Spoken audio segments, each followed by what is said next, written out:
राधे राधे दोस्तों। आज हम बात करेंगे गुप्त नवरात्रों की। मुख्य नवरात्रे जो कि चैत्र और शारदीय के दिनों में आते हैं और उससे बिल्कुल ही अलग ये आषाढ़ के महीने में जून जुलाई के दिनों में देखे जाते हैं। ये बेसिकली इस पे फ़ोकस रहता है कि जो हमारी तांत्रिक विधियाँ होती हैं अ, उनकी उन प्रक्रियाओं को इसमें अपनाया जाता है जिससे कि आप अपने जीवन में अगर किसी भी प्रकार की स्पिरिचुअल पावर, कोई शक्तियाँ चाहते हैं या फिर दुश्मनों से रक्षा चाहते हैं, धन, सेहत, वैभव, किसी भी कोर्ट कचहरी के मसले या प्रेम में अगर आपको किसी भी प्रकार की जीत की आवश्यकता है, तो ये गुप्त नवरात्रे आपके लिए ख़ास हैं। लेकिन एक बात का विशेष ध्यान रखें कि किसी भी प्रकार की तांत्रिक क्रिया करने के लिए आप किसी न किसी गुरु के सानिध्य में होने चाहिए या फिर कोई ऐसा ट्रेन्ड गुरु हो जो इन विधियों को पहले करता हो। तो चलिए शुरू करते हैं। 4 जुलाई 2025 से लेकर 13 जुलाई 2025 तक ये गुप्त नवरात्रे होंगे। 4 जुलाई 2025 से लेकर 13 जुलाई 2025 तक ये गुप्त नवरात्रे रहेंगे।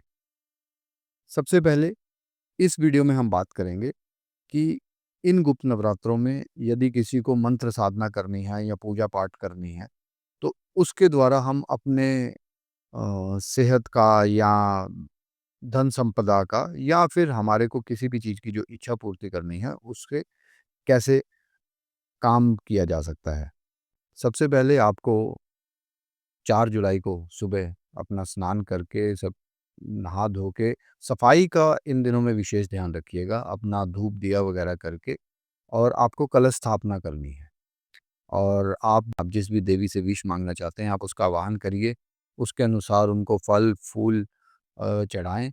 उन्हीं के मुताबिक आप मंत्र जाप करें। रुद्राक्ष की माला या तुलसी की माला से आप जाप कर सकते हैं। यदि आप जाप नहीं करना चाहते हैं, तो आप अ, उनकी प्रतिमाओं के सामने बैठ के या फिर अपने पूजा स्थान पे बैठ के मेडिटेट कर सकते हैं, उनको विजुअलाइज़ कर सकते हैं, उनके बारे में सोच सकते हैं और अपनी जो भी प्रेयर है, उनको उस मेडिटेशन के दौरान बोल सकते हैं कि वो आपकी हर एक विश पूरी करें। यदि आपको धन संपदा की आवश्यकता है, तो आप इन दिनों में महालक्ष्मी जो मंत्र है, उसका जाप कर सकते हैं। आपको उत्तर दिशा की तरफ मुख करना है, आपको माँ लक्ष्मी का आवाहन करना है, आपको उनको पीले फूल अर्पण करने हैं, कमल का फूल अर्पण कर सकते हैं और आपको उनके मंत्र का आवाहन करना है।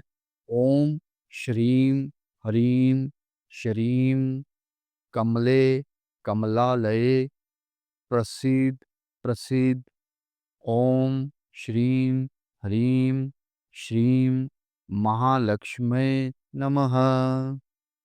आप कृपया करके इस मंत्र को स्लो करके, धीरे-धीरे करके सुनें और इस मंत्र का उच्चारण करें। यदि आपको किसी भी प्रकार के हेल्थ इश्यूज़ हैं या आपको किसी भी प्रकार की हेल्थ रेमेडीज़ चाहिए, तो आप इन दिनों में माँ दुर्गा का आह्वान करें जो कि शैलपुत्री और कुष्मांडा का ही रूप हैं, तो माँ कुष्मांडा का मंत्र का उच्चारण आप कर सकते हैं।